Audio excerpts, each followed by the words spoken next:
I have commanded men in battle, so it's with a soldier's eye that I'm going to re-examine what happened on the Somme. The greatest test of my experience came during Britain's war with Argentina over the Falkland Islands, where I was a brigade commander. Then I had to make life and death decisions from, some might say, the relative safety of my command post. It's the job of a battlefield commander to send men to kill and perhaps to be killed, to achieve the aims of his ultimate masters, the politicians who may be thousands of miles away. A general gives orders, but he carries out instructions too. That's why I'm fascinated by this battle and how it's perceived today. It's hard to visualize the scale and ferocity of the fighting. Just on day one, there were 58,000 casualties, 19,000 of them killed. To put that in context, it's more than 5 times the total Allied ground force casualties on D-Day in World War II. During my command in the Falklands, I was under no illusions that casualties must be minimized, not just because that's the aim of any humane commander, but because of how it would play for the public and the politicians. The Somme was different, but not because British generals were incompetent or inhumane. I will examine why it proved so costly, how vast an operation it was in men and materiel, and in doing so, confront some of the myths that have developed over the years.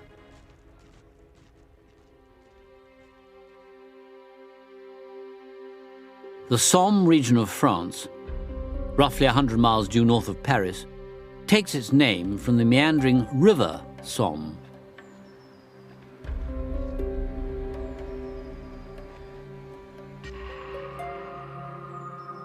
The gently rolling downland, dotted with small villages, looks much like a piece of England. Young British soldiers, most of them on foreign soil for the first time, felt strangely at home here. Peaceful now. On the morning of Saturday, July the 1st, 1916, this was a scene of massive activity, of excitement, probably of fear too, as 750,000 men waited for 0 hour to approach.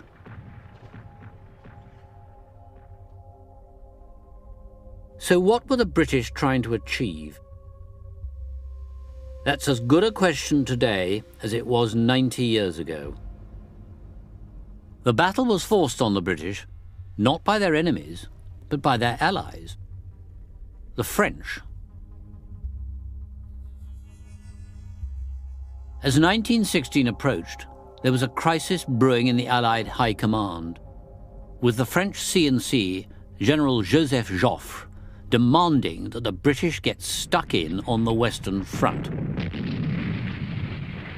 So far, it had been the French who'd been doing most of the fighting, and most of the dying. In the whole of the war, with a population 7 million less than the British, the French have twice as many military deaths. So they have lost an awful lot of men. The French have a huge army compared to the British. The British army is regular, it's all volunteer, it's tiny, it's an imperial gendarmerie. The French have got universal military service. Now, they are constantly accusing the British of not pulling their weight. They are saying to the British, why aren't you getting involved in offensives? You're not attacking enough. British riposts that there were 2 million sailors in the Royal Navy keeping the seas safe for all the Allies really wasn't of much concern to the French. And certainly the battles that the British had taken part in, to us, were enormous. The Battle of Loos in September 1915 was a big thing. To the French, it was a mere skirmish. We were using one army. They had 5 armies involved in Artois and Champagne. So as far as they were concerned, they've got to push out the German invader. If they don't, the government will fall. The British would have preferred to wait, build up their army, train their army, equip their army, and then, when everything was ready, strike a blow that will end the war. Britain argued that it would be madness to rush raw recruits into the front line before they were trained. But what the French planned for them was even worse. Joffre wanted the Somme to be what he called a bataille d'usure, a battle of attrition.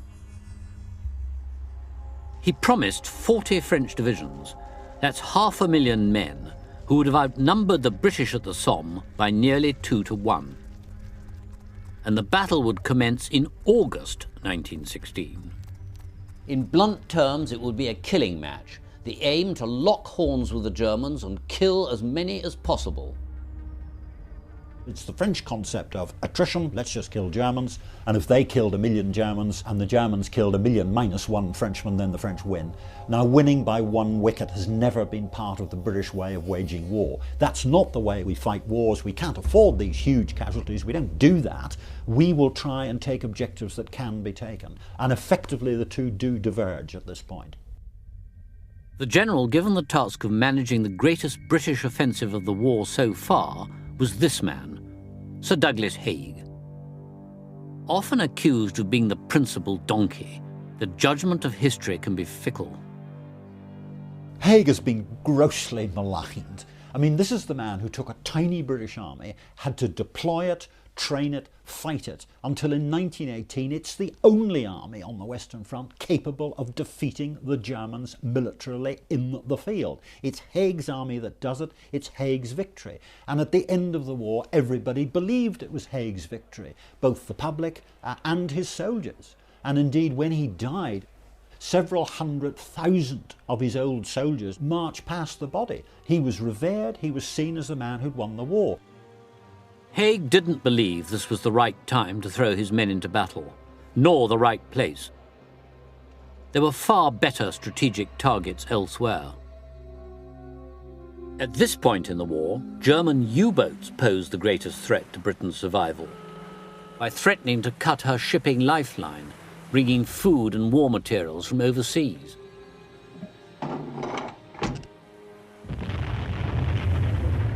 If the U-boat bases in Belgium could be overrun, it would strike a major blow.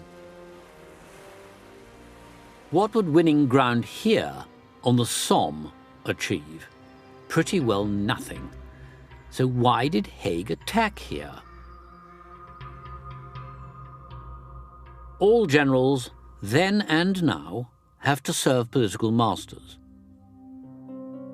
Haig was under orders to keep the French on side.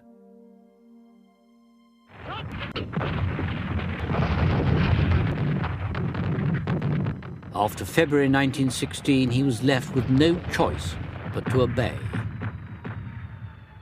It was then that the Germans launched their own massive assault on the fortress city of Verdun.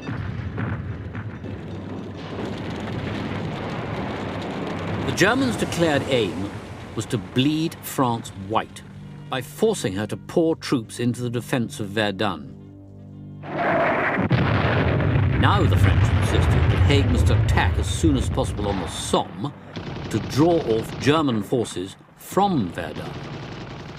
But instead of 40 divisions, the French could only spare 5. And the August start date must be pulled forward to June or July at the latest. And so the scene was set for the Battle of the Somme, a battle to be fought for uncertain strategic reasons, probably in the wrong place and arguably at the wrong time. This is where the killing match would be staged. The front line ran between the towns of Albert, Bapaume and Péronne, with the Germans holding the area to the north and east. The British, with 22 divisions, would attack in the northern sector, with 5 French divisions to the south. A front of 25 miles in total.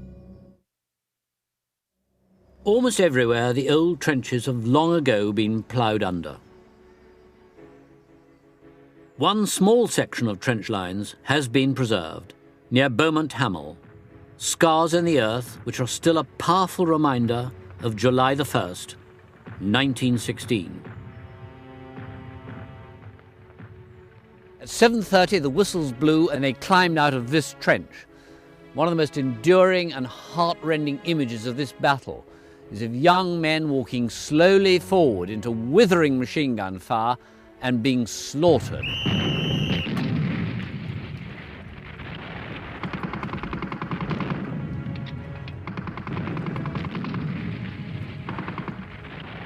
So did the British soldiers simply walk from the trench lines here towards the enemy over there through withering machine gun fire? The answer, surprisingly, is yes. That's one of the legends that is true. In this situation, you rarely have three options. You run, walk, or crawl. The distance from the British trenches to the German front line here was about a quarter of a mile.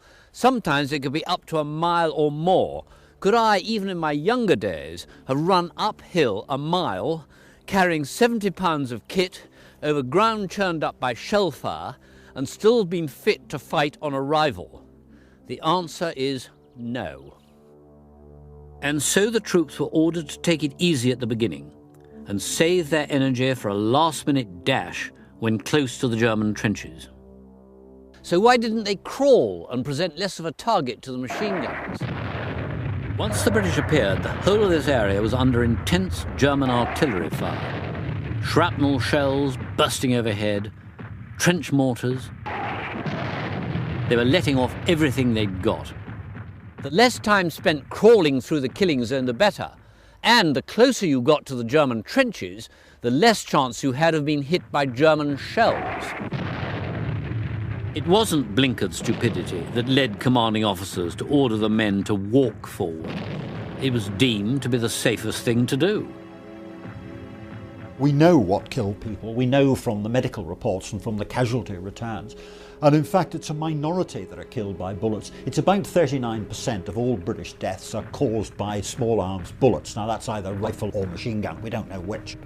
The overwhelming number of deaths are caused by artillery, and that's about 58%. That's what does the killing.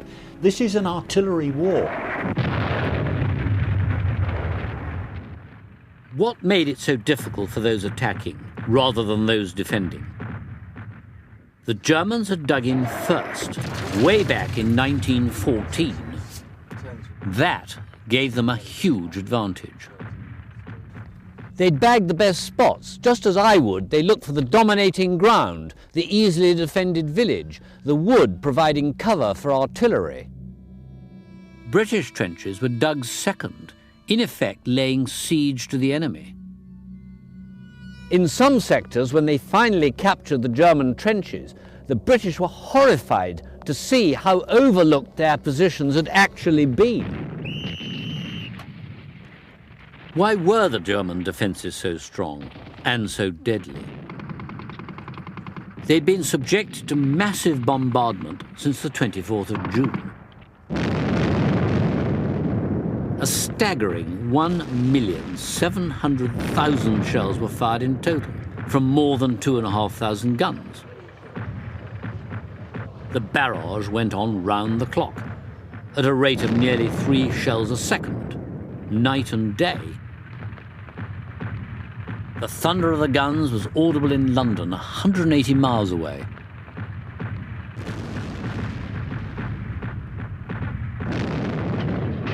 The list of targets for pounding had been meticulously prepared.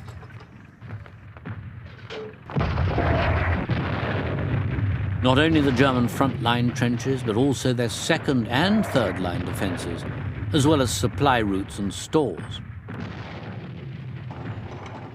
For targeting particular strong points, there were huge 12-inch naval guns, built for a battleship but converted for mounting on a rail platform, hurling a shell weighing 1,400 pounds a distance of 12 miles. At the other end of the scale, there were what the troops called plum puddings, 2-inch trench mortars, firing a bomb weighing 60 pounds. You can see from the upright angle of the firing tube that it's meant to drop on a trench, probably no more than 400 yards away.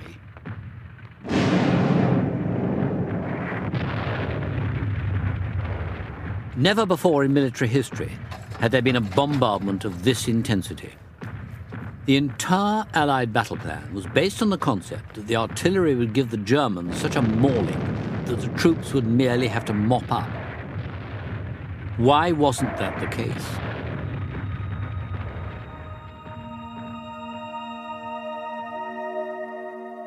The answer lies here. The underlying geology of the Somme makes it a nightmare for a general planning an assault. Chalk is perfect for deep dugouts, capable of resisting the heaviest artillery fire. All along the Somme front, the Germans were in effect defending a chain of subterranean forts some 30 feet deep. No evidence of them has survived, but it is possible to see what a British chalk dugout was like. A section of frontline trench near the village of Thiepval is currently being restored to the condition it was in on July the 1st, 1916. It's from here that men of the Ulster Division sprang forward on the morning of the attack. We have a brigade commander's bunker here. So, in fact, it shows that brigade commanders didn't live in chateaux. Well, they weren't very far behind the front line. We're only maybe less than 70 metres behind the front line here. They were pretty big, weren't they? And they could have 2 or 3 tier bunks in them. Oh yes, yes, and office tables and the whole lot. You can see where it's going to come through here. Yeah. Into the communication trench. It must have taken quite an effort to dig a trench like this using only hand tools, because they didn't have JCBs in those days. No, they didn't. So how long would it have taken? Well, the chalk at this level is not solid chalk.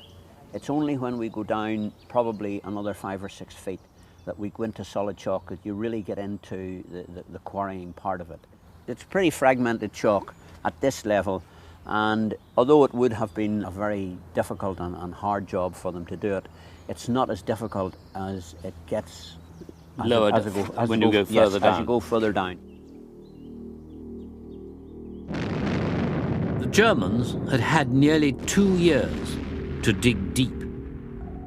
The bombardment caused far less damage than the British hoped, largely because of those deep German bunkers dug into the chalk. Even worse, the barbed wire defences were still mainly intact. One of the key aims of the bombardment had been to tear apart the wire protecting the German trenches. There were 2 techniques: shrapnel, shells that burst in the air spraying down hundreds of little metal balls to cut the wire, or high explosive shells which blew up after landing. What determines how and when a shell explodes is this, the fuse, which sits on the nose of the shell. As a gunner, I can adjust it to make it explode in the air, on contact with the ground, or having drilled its way deep into the ground first. The air-bursting shrapnel shells, designed to kill troops in the open, proved ineffective at cutting wire. The high-explosive shells buried themselves in the ground, causing little damage to the wire above. What was needed was a shell that exploded immediately on contact in the ground, using what was called a Gray's fuse. Although there were some of these in service, many were defective, exploding prematurely and sometimes killing the gunners. Better Gray's fuse shells were developed later, but not in time to prevent the slaughter on the wire that morning. Far too many of the British shells at the Somme, around 30%, didn't explode at all. They were poorly manufactured, duds. Those plum puddings, the trench mortars, were notorious. On one occasion, the Germans raised a blackboard reading, "Should we send back your unexploded ammunition?"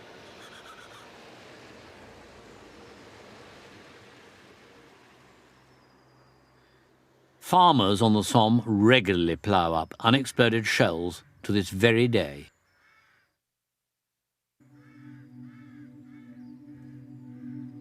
How far should the generals be blamed for equipment failure? When I was issued with kit for my troops, I expected it to have been field tested and to work. But good ideas on paper often fail in battle. The troops going over the top that morning carried a strange-looking gadget, on the end of their rifles. We've got the rifle, that's the short magazine Lee Enfield, and especially for the day, got a pair of wire cutters fixed. What happens is you push the wire cutters against the wire, and as these pull back, little levers close up and those jaws clamp around the wire, and that should snip neatly through the wire.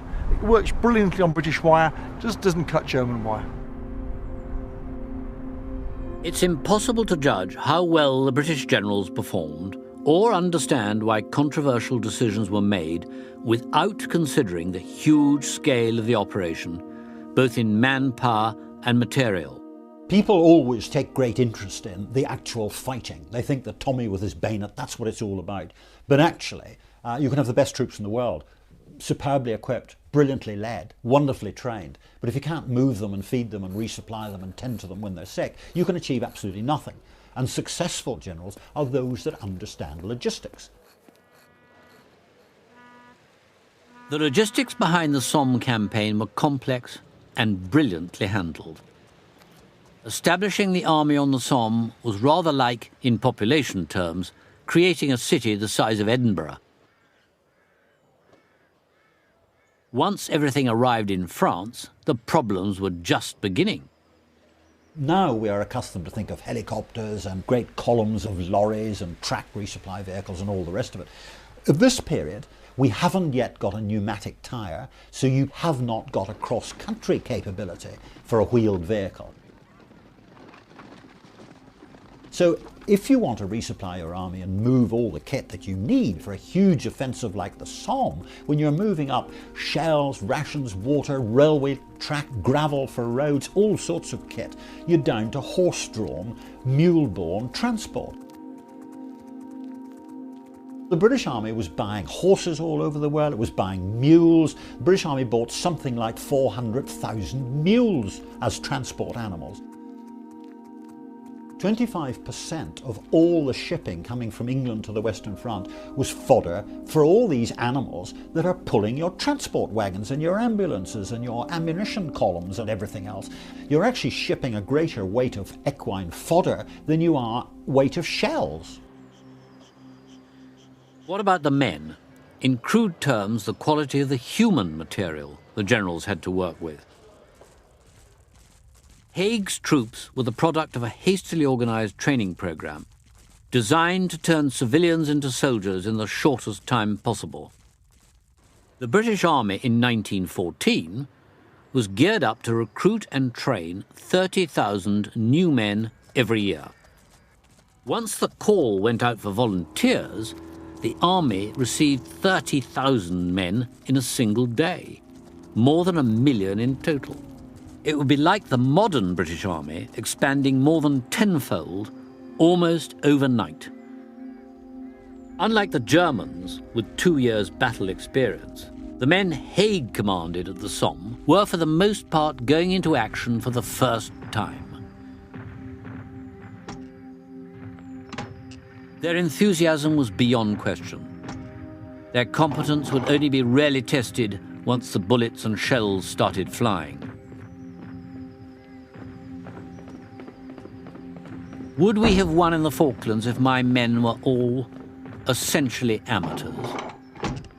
Probably not. In one branch of warfare, sometimes overlooked in this battle, Haig's men proved to be the best in the business. Long before 0 hour, another extraordinary aspect of this battle was already being played out, deep beneath where I'm now standing.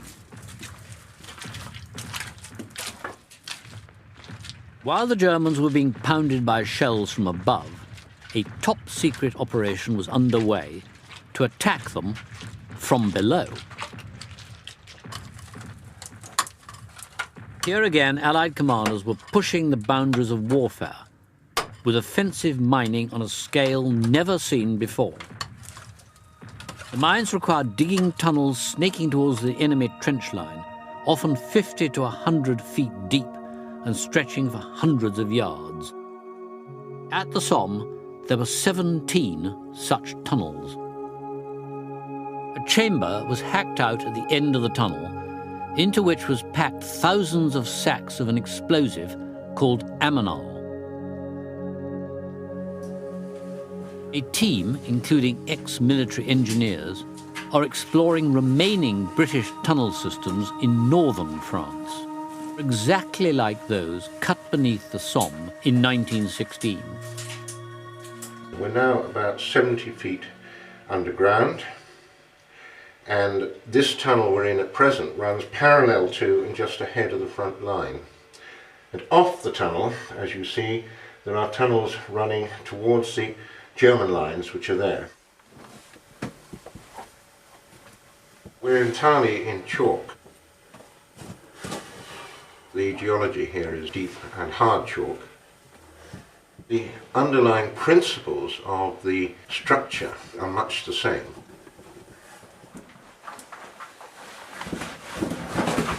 Building them took great courage and enormous effort. There were something like 30,000 miners in the mining companies, 3 Canadian, 3 Australian, 1 New Zealand tunnelling company, and the remainder were British. In addition to those miners, there would be perhaps 500 infantry attached to every mining company when it was operating.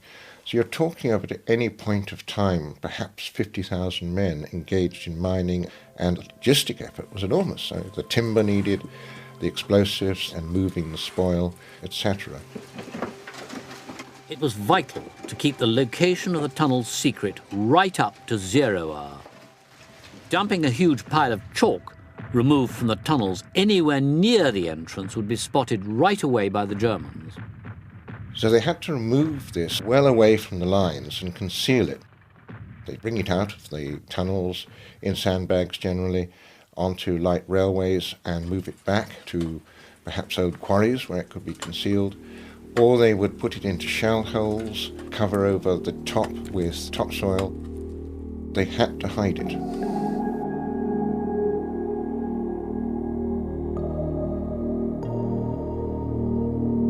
The location of the mines remained a secret, right up until the moment of detonation.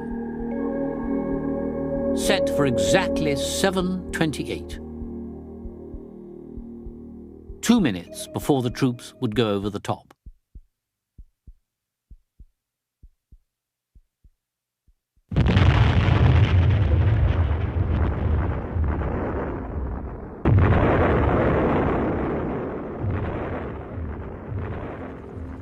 These mine craters, now filled by water on a northern section of the old front line, give some idea of the size of the explosions which resulted.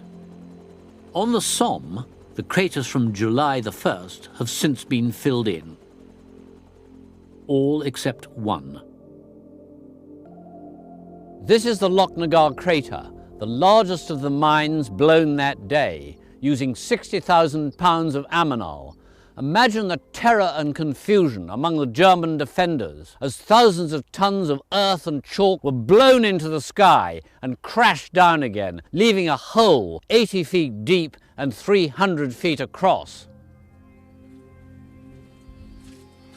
The huge mining operation, carried out in secret just yards from the enemy, was a brilliant stroke which caused, as intended, massive casualties on the German side. But one mine was to cause a greater loss to the Allies than the Germans. The Hawthorne mine, near Beaumont Hamel, and containing 40,000 pounds of ammonal, was detonated early, 10 minutes before 0 hour. The plan was that troops would race forward to occupy the crater. In reality, the Germans got there first. Perhaps the greatest tragedy of the entire day occurred when the Newfoundland Regiment was sent in to try to dislodge them. This unit of roughly 800 men was virtually wiped out. Most died not as they came face to face with the Germans, but before they'd even reached the British front line. Because the communication trenches behind the front line were blocked by dead and wounded, they were forced to approach above ground and were mown down by German machine gunners at something like half a mile range. It demonstrates the degree of confusion which exists on any battlefield, but also the lethal power of the weaponry in use on the Somme, above all, the machine gun. The British called it a Vickers gun, the Germans a Spandau, but both were only minor variations on the Maxim gun, invented by the American Hiram Maxim. A working Vickers gun is now incredibly rare, but the British Army has one. Apart from bullets, the most important bit of kit is water for the barrel's cooling jacket. It quickly boils, turns to steam, and is recycled via this hose. 100 yards for this weapon is point-blank range.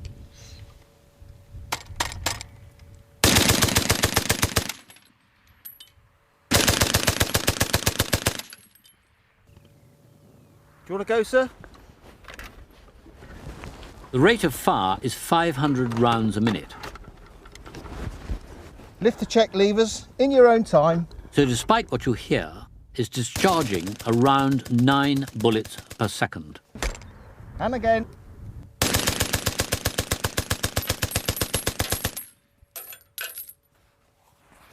When you see this gun being fired in the movies, you often see them firing it looking like that and firing tiny little short bursts. That's quite wrong. The proper way to fire this gun is looking over the top and looking at the fall of shot, if you can see it, because you may be firing at ranges beyond which you can see. Shooting off a map, i.e. getting a map, working out where the target is, taking a bearing to it, and laying the gun along that bearing. I was taught on this gun, because it was still in service when I was a young officer. You lift the lever, press the firing button, and you count 1 banana, 2 banana, 3 banana, 4, which gives you a 4-second burst. You then hit it like that, and you're trained to do it, so you knock the gun off half a degree. Why? Because you're covering what is known as the beaten zone in that way. And you do it again after the next burst, and then back again.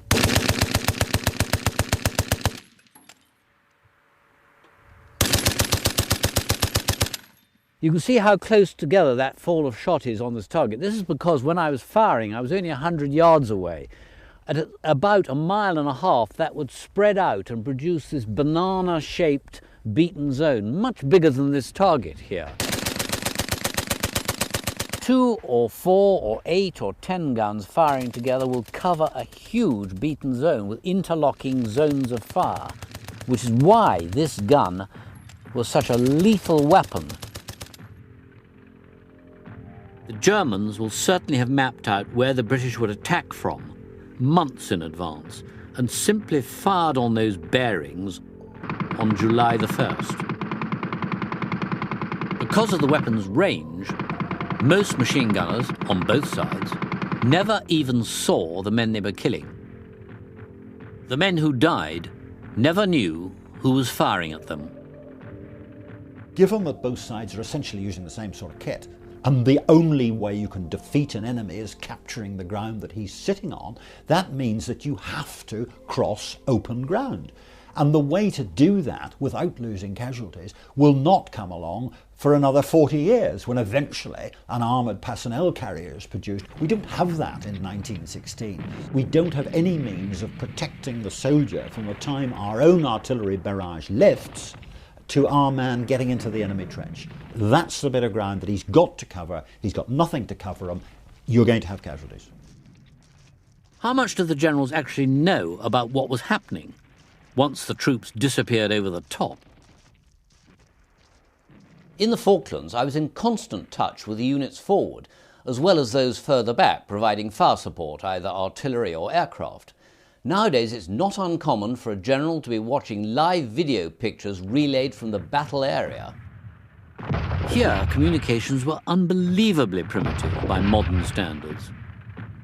It's the only war where the commander cannot influence what is happening in real time by his voice. In previous wars, he could see what happens. in future wars he's got a radio which gives him information in real time. He doesn't have that this time, and the main means of communication is by telephone. Just for the Somme alone, they lay something like 50,000 miles of telephone cable. I mean, that's nearly twice around the world. Huge numbers. Beyond the front line, the telephone was virtually useless. Troops would trail wires behind them, but they were quickly severed by shell fire. The defenders didn't have that problem, so they could order up an artillery strike or reinforcements in an instant. As quaint as it sounds, the assault forces relied on carrier pigeons. Thousands of birds were held ready in mobile pigeon lofts like this. Just how primitive communications were is revealed by these pictures of men about to attack with something strange on their backs. This rather odd tin triangle, every soldier in the 8th Corps had them. It's a piece of tin from a ration tin, and this will glitter, showing observers watching from the rear how far forward you've got. Remember, there's no telephones that you can take easily, and certainly no radios. This is very important to avoid being targeted by your own artillery. The death toll on the Somme was so high because the technology of killing had far outstripped the technology of communication. I wonder how well commanders would have performed in the Second World War, or indeed today, if their communication was still by pigeon post.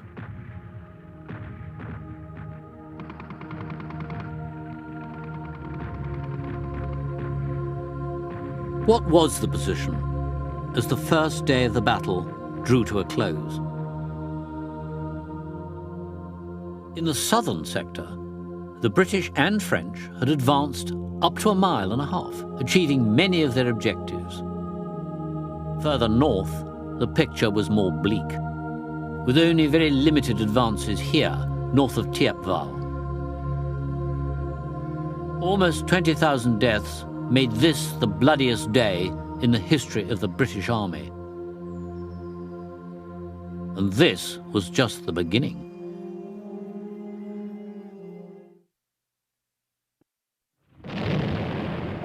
It's sometimes forgotten that the Somme wasn't a one-day battle, but a 4-month campaign, lasting until November. The carnage of day one was never repeated, but the casualties rose remorselessly. Much of the fighting centred on the frontline villages, which were quickly reduced to nothing more than rubble. Here at Pozières, the Australian 1st, 2nd and 4th Divisions were engaged in the most bitter combat. They took the village with vicious hand-to-hand fighting among the ruined houses and cellars. In seizing Pozières, crucial as the highest vantage point on the whole battlefield, the Australians were to lose 23,000 men in 6 weeks, almost as many as fell at Gallipoli over 8 months. Everywhere, the Germans held the advantage of the defender, inside their dugouts and concrete bunkers like these.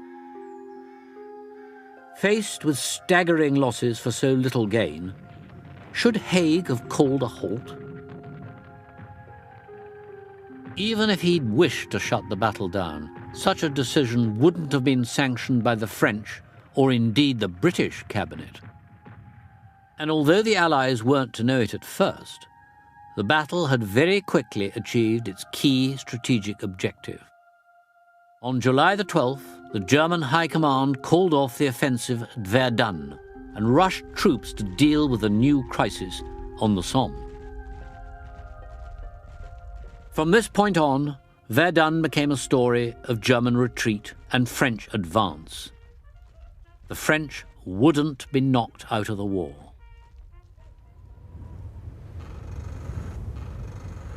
But as summer turned to autumn, was there anything Haig could do to deliver a knockout blow on the Somme?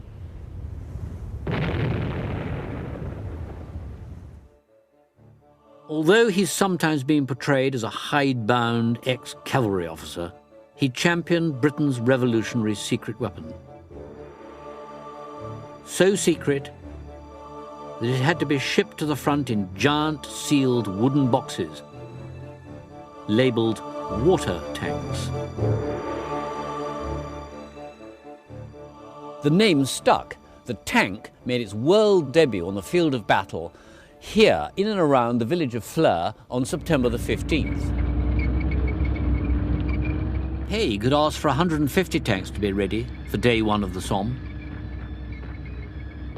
If they had been, the results might have been very much different.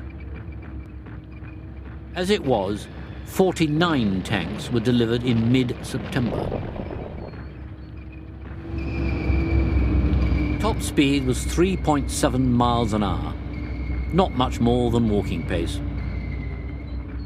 They were so noisy inside that the commander and his 7 crew had to use hand signals. The crew risked serious injury just from the way they lurched around, and the armour was so thin that even machine gun bullets could do serious damage. But for crushing barbed wire, providing an element of cover for the infantry, and simply demoralising the enemy, they proved very effective. At Fleur, terrified Germans surrendered in large numbers as the lumbering monsters arrived.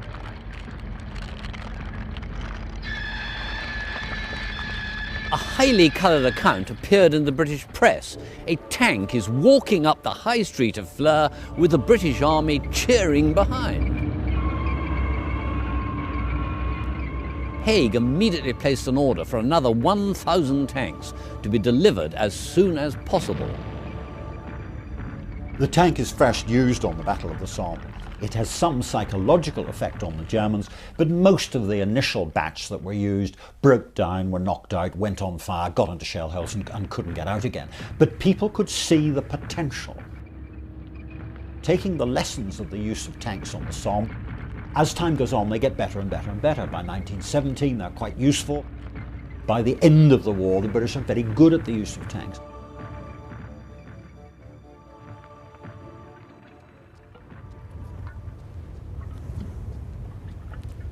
As winter approached, heavy rain turned the battlefield into a quagmire. But the fighting continued. The last major attacks were mounted in October and November. It's remarkable to note that Beaumont Hamel was one of the objectives marked down for capture on the first day of the battle. It was finally taken by the 51st Highland Division on November the 14th. July the 1st seemed a very long time ago. The Battle of the Somme officially ended on November the 19th. The actual advance made by the Allies amounted to 9 miles at its deepest. But it's crucial to understand that winning ground wasn't the main aim of this battle. Haig's final dispatch reflects his orders that keeping France in the war was the real task. So, who won the Battle of the Somme? An officer of the German Guard Reserve Division said, "The Somme was the muddy grave of the German army." I agree with him.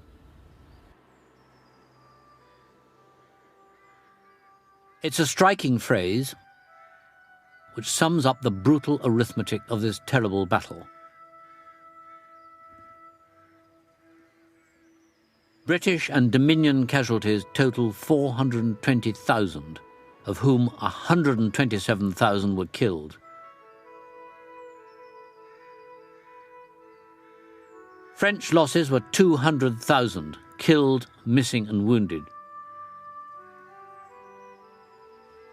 Estimates of German losses vary between 500 and 600,000. Despite holding all the advantages of defence over attack, their losses were almost as great as the Allies. And this proved crucial to the outcome of the war. The key figure in the German High Command, Erich Ludendorff, declared that his armies could not withstand another Somme. Britain had to be tackled another way. 6 weeks after the battle ended, Germany resumed the high-risk strategy of unrestricted U-boat warfare, that is, sinking neutral shipping. This tipped the balance and brought America into the war. From then on, for Germany, it was simply a matter of how long defeat could be postponed. The effect on the Allied war effort was equally significant. The Somme was where the British Army learned how to fight. The British infantry would fight as the French had learned to do. In fact, as my troops did in the Falklands. Advancing in lines was out. Instead, they moved in what were called blobs, that is, small groups covering each other as they moved forward, in what's known as fire and movement. The army learned to fight what we now call an all-arms battle, with tanks and infantry, gunners and aircraft, all playing an interlocking role. The Somme was a killing ground, but also for the British in particular, a vital training ground.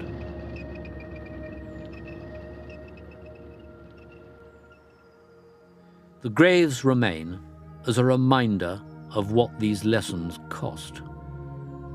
Could such a thing happen today, with 24-hour news coverage of war, with pictures of thousands of body bags being returned home? Perhaps our concept of what war should be has changed in the last 90 years. But it would be wrong to imagine that the public was kept in the dark about the scale of losses on the Somme.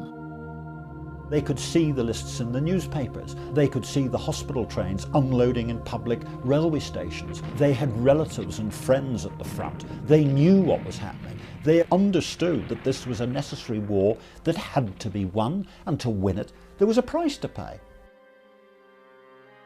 The cost was enormous. But by 1918, the British Army was the best trained, and I would say the best led army in the field. An army forged on the Somme.